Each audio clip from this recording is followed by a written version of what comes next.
how to backup documents and files to your external USB drive on the Samsung Galaxy S25 series.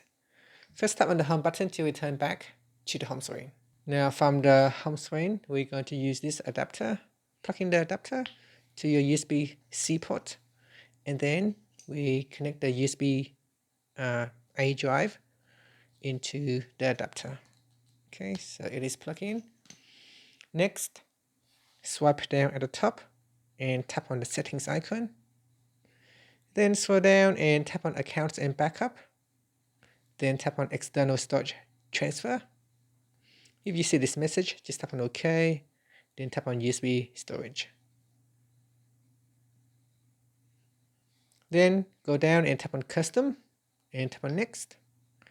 And now scroll down and select documents and files. Tap on the right hand arrow to review what is being backupped. Then tap on done. And then tap on the backup button. And this will now proceed to backup your files and documents to your USB drive. Now this may take some time if you have a lot of documents and files on your drive, so be patient during this process.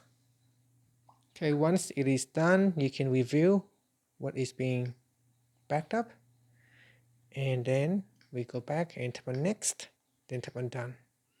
And then tap on the home button. Thank you for watching this video. If you find it helpful, please like and subscribe to my channel for more videos.